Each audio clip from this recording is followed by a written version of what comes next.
Do we have too much government? We need to put people ahead of corporate profits. This system is so lopsided. This threat is a real threat to democracy. And I think that's really important. That's something we haven't been doing in this country for a long time. Where do you start? What do you do? How do you do it? Access to Democracy is sponsored by Thomson Reuters, providing legal professionals with the intelligence, technology, and human expertise they need to find trusted answers. Products include Westlaw, Practical Law, and Firm Central legal practice management software for small law firms. Thomson Reuters, the answer company. Online at thomsonreuters.com. Access to Democracy is made possible in part by a donation from Firefly Credit Union. Firefly is the new name of U.S. Federal Credit Union, which has proudly served the financial needs of the Greater Twin Cities community since 1925. At Firefly, we guide our members forward and give them the power to chase dreams by delivering the financial solutions they need to get ahead. From checking accounts to mortgages, we'll light the way. We are Firefly Credit Union, and this is Life Illuminated. And Dr. Charles Crutchfield of award-winning Crutchfield Dermatology in Eagan, acknowledged as one of the nation's best physicians. A Minnesota native who trained at the Mayo Clinic, Dr. Crutchfield personally treats all patients and states that experience counts and quality matters. Crutchfield Dermatology. Look good, feel great, with beautiful skin.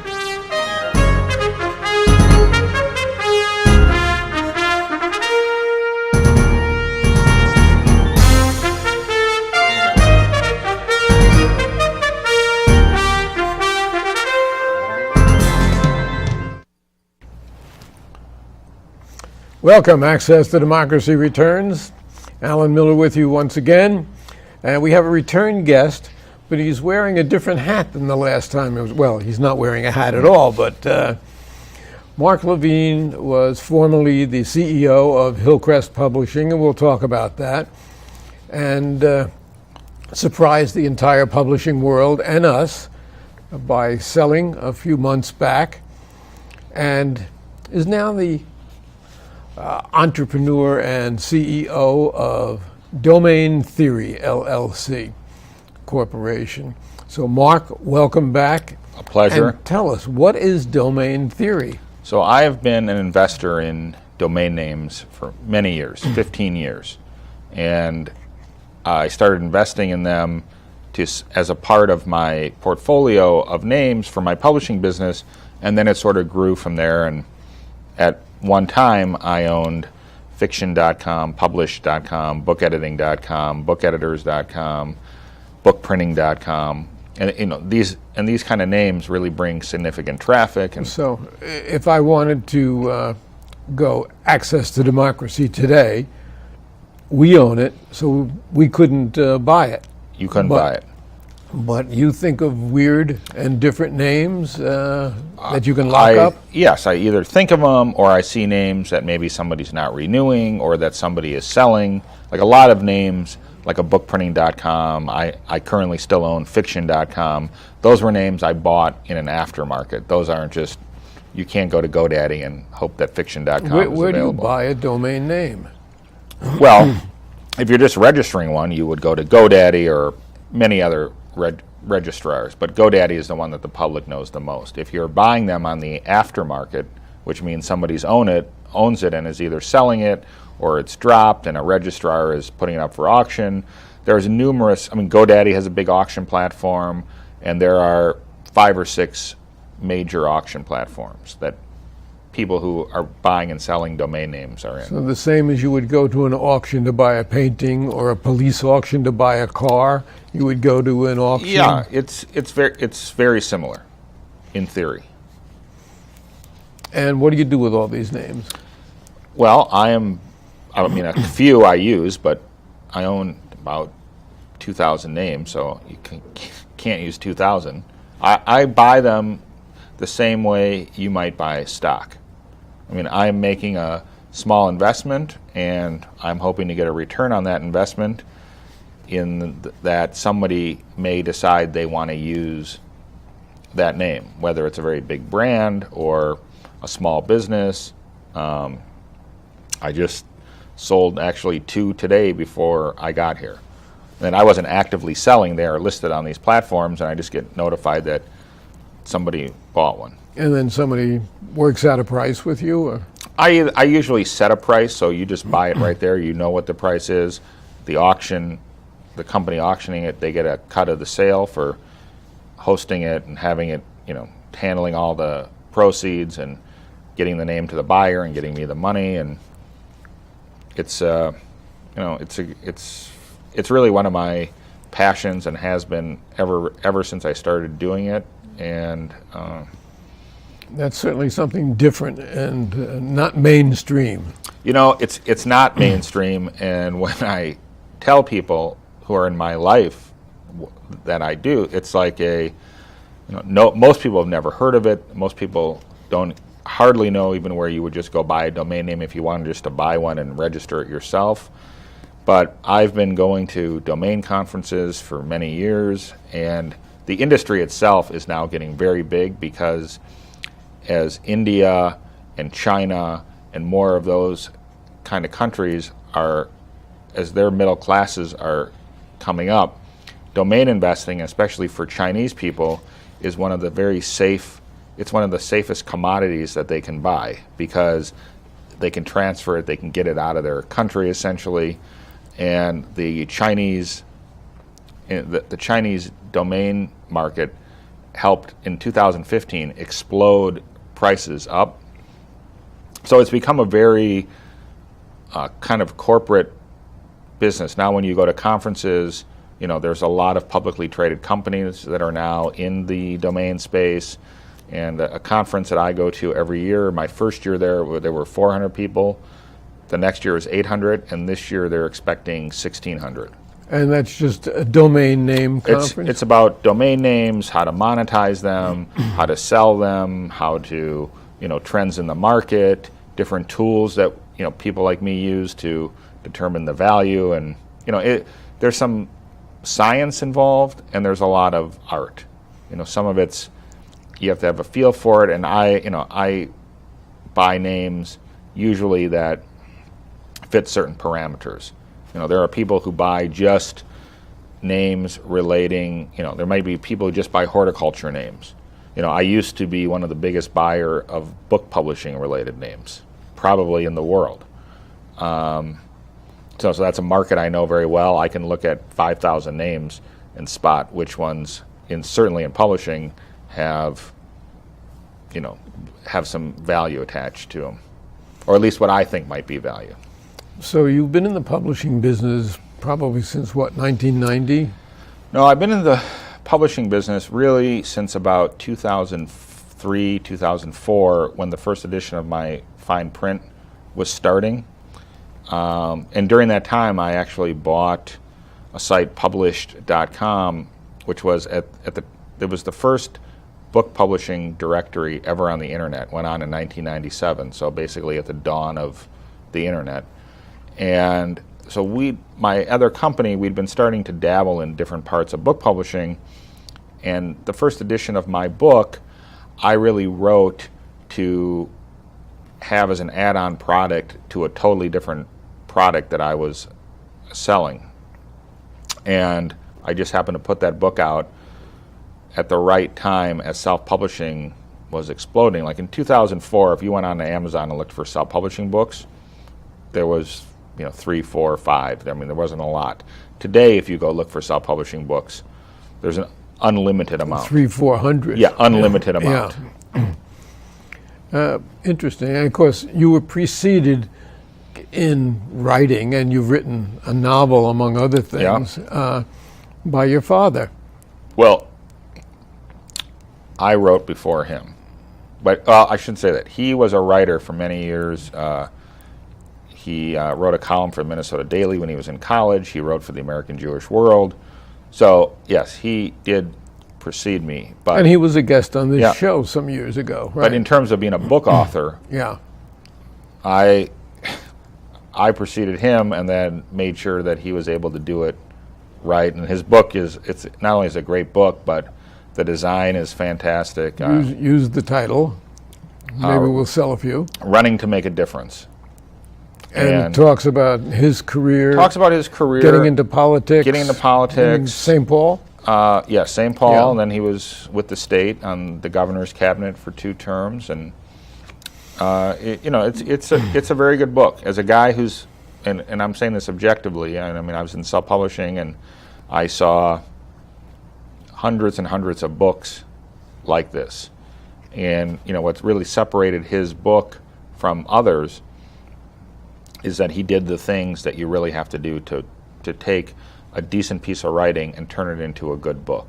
He had a lot of editing. He had developmental editing where somebody was helping him kind of take all these stories and shape them and give them a flow.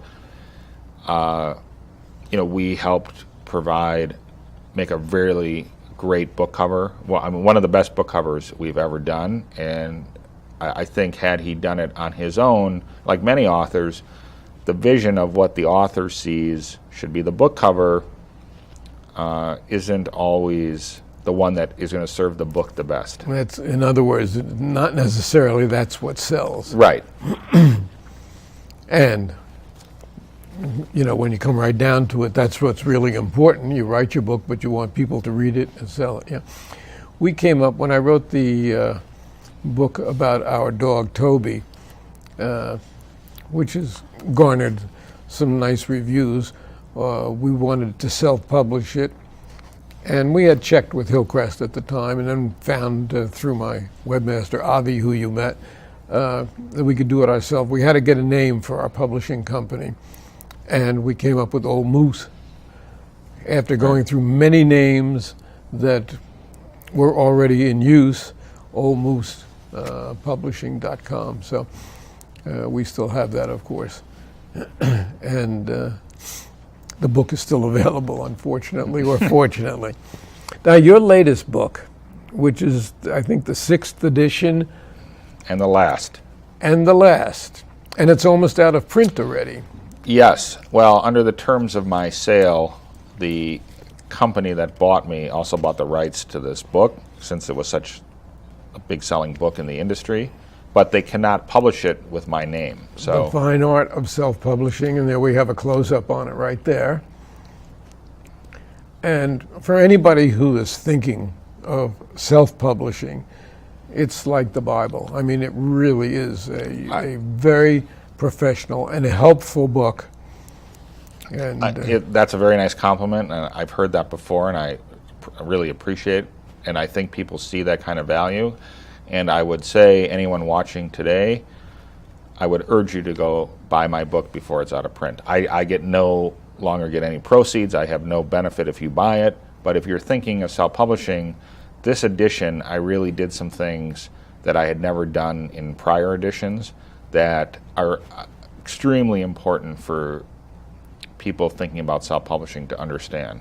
And a lot of the things that I talk about in this book sort of foreshadow some of the reasons that I decided to sell the company. Because what was happening and what is happening in we're talking about Hillcrest Media. Hillcrest Media, which is yes. right here in Minnesota, right in Minneapolis, Yes. as a matter of fact.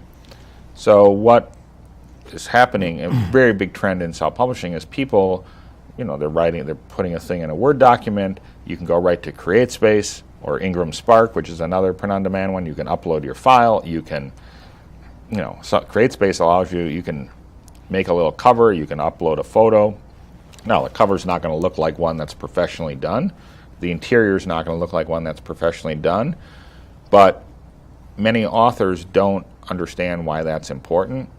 And, if I say to you, you really need your book professionally formatted, and you say, well, it looks fine in the Word document that I'm submitting. What I did in this book was I actually took my last version of the book and I submitted it directly to CreateSpace.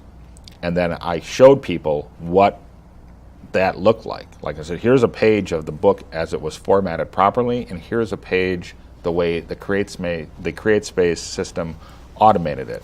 As a way to really try to educate people on, this is what you're going to, when you do something for free, it's going to look like you did it for free.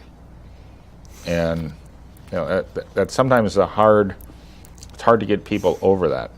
Well, looking at camera 2, Mary is an author, and she's working on completing her novel. So, Well, you should give her that book right there. well, it's my only one. Oh, I well, can't- if Mary comes... I love her, but not that Oh, much. well, if she walks me out, I will give her a copy because I have a few in my car. Great. It really, for the neophyte, it's just wonderful. Yeah, it makes you a professional before you really... Yeah, I think it arms people with the questions they need to ask companies or individuals that are thinking of hiring to do this. And, I tried to write it in the most open way. I obviously told people up front in that book that I'm in this business, so you need to take that with, my views of this business are going to be in this book. But I had started writing it before I had this company. This company, my company only came out of my business, out of my book. And now you said that the publishing industry is changing. I don't know if that's for the better or not, but obviously, like everything is changing really since we've come into this IT world. Is that a good thing? Is that not a good thing? The barriers to entry in self-publishing are basically now zero. I mean, you can write a document on your computer, you can submit it to CreateSpace, they'll munge it up into something that looks like a book. You can come on and, pick a blue background and put your high school graduation picture on there and type in a title and pick a font, and in theory, you have a book. So, does flooding the market with all sorts of books make it better? Yes, people have more access, and there are certainly people who can't afford to do it at all, so it's hard to say that that's not a plus. But people are putting out products that they don't understand some of the things they should do to make it a better product. And so a lot of time those efforts are just kind of wasted, and then they're sitting around thinking, well, no one bought this book and no one heard of the book and I don't know why. And what my company did is that sort of like you can buy a Ford Focus or you can drive an Infiniti. Both will get you there, and there having your book on Amazon. But when you get it there, you now have to rely on someone who doesn't know you to come in and buy this book. And people are going to judge that book, obviously on the cover, but book buyers, like if you submitted a book that was not properly formatted to Barnes & Noble's commercial book buyer, and oftentimes in self-publishing, people try to stretch out the margins to squeeze as much text in it that they can so they can reduce the page count. But that's sort of a red flag for a buyer at Barnes & Noble. That makes a book, not buyable immediately for them. Books seem to have had a rebirth in this last decade, though. There are just so many books being published and so many titles out there, Yes. and so many good authors also. Yes. It really surprises me. Well, that's affected the other side of publishing, the traditional book publishers, because now those publishers, they have their A-list authors, but prior to that, they were the only gatekeepers. So if a Barnes & Noble or, they could really decide who would get in and who would not get in those places. But now what is happening is you have all sorts of authors, and just take me, for example. My book sold very well. I could have been, after my first edition, I could have had any traditional publisher who was in that space pick up that book. But I had no reason to. I had my own distribution. I did my own marketing. There was no point in me to give some publisher 90% of the royalty. It made no sense. But there's a lot of other people like me writing in other disciplines. So what has happened is some of those big publishers, they have their second-tier authors out kind of battling against these self-published people.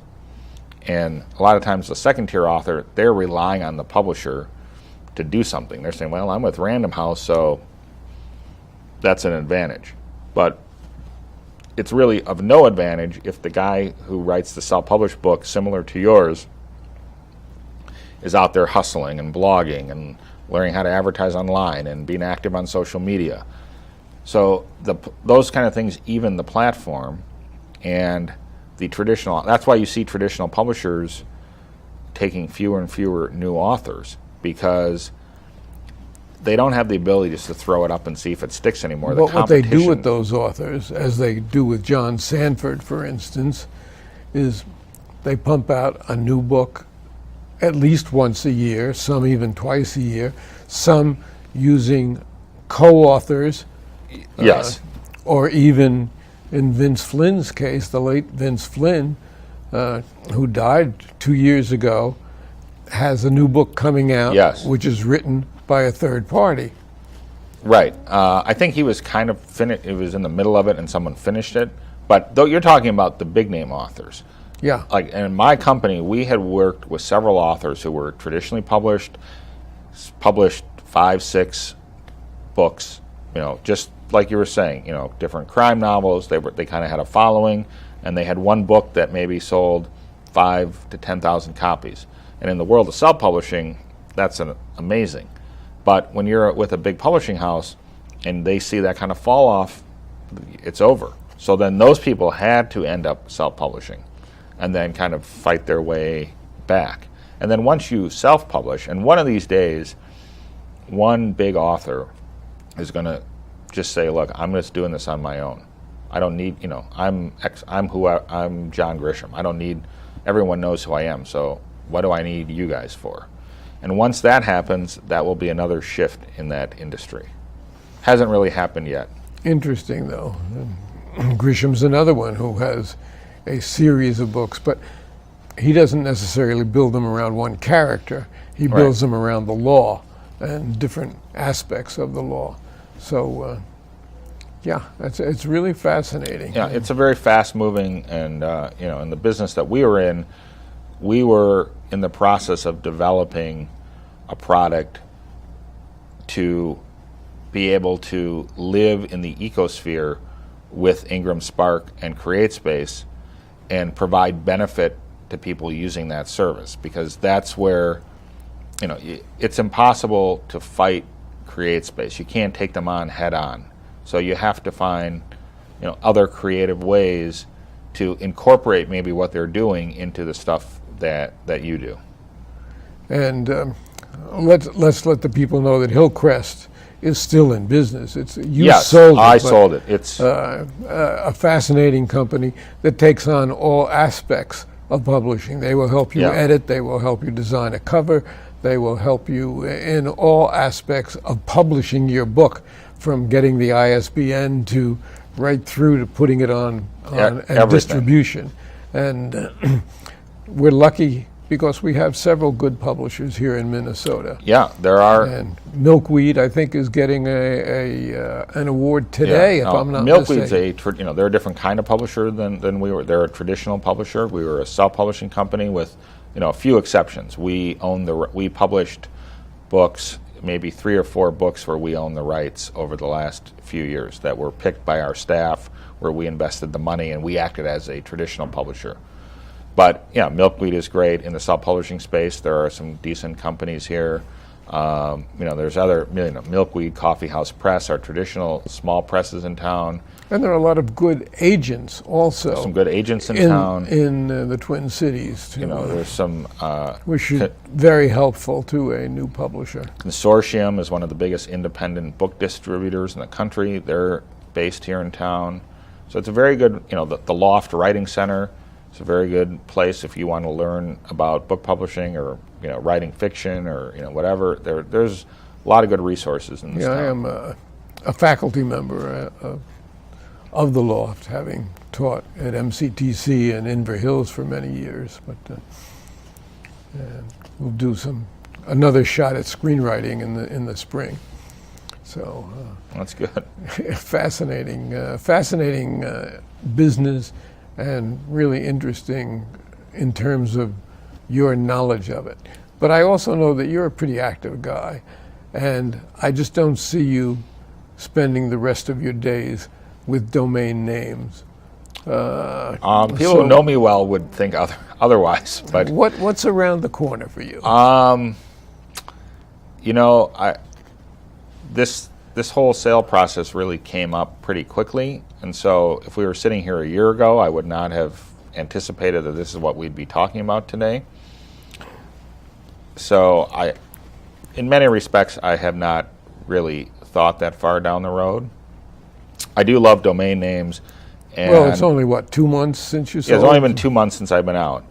One of my former software developers and we're kind of starting to tinker around with some software for the domain industry that doesn't exist yet.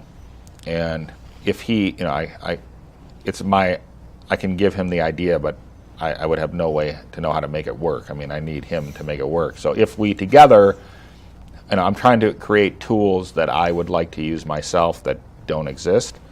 And so if we can do that, that may be a new thing that gets started. But I listen to pitches on investments now all the time, and I think after selling a business, you need some time to decompress. It was a very stressful time. I sold to a huge publicly traded company. When you have 9 people coming in for due diligence, and this is going on for months, it's a lot to... Well, that's the sale to a public company. Yes. You have to be very careful with that. Yeah, I mean, they probably knew more about us than we knew about us.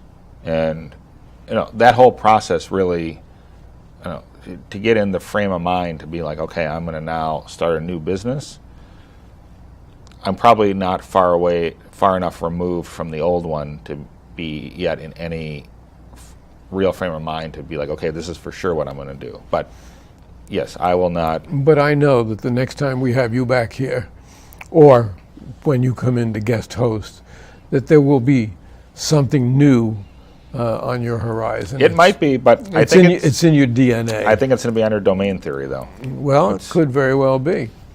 And that being unique in and of itself. I mean, before I started doing the research for this interview, I knew you as a publisher.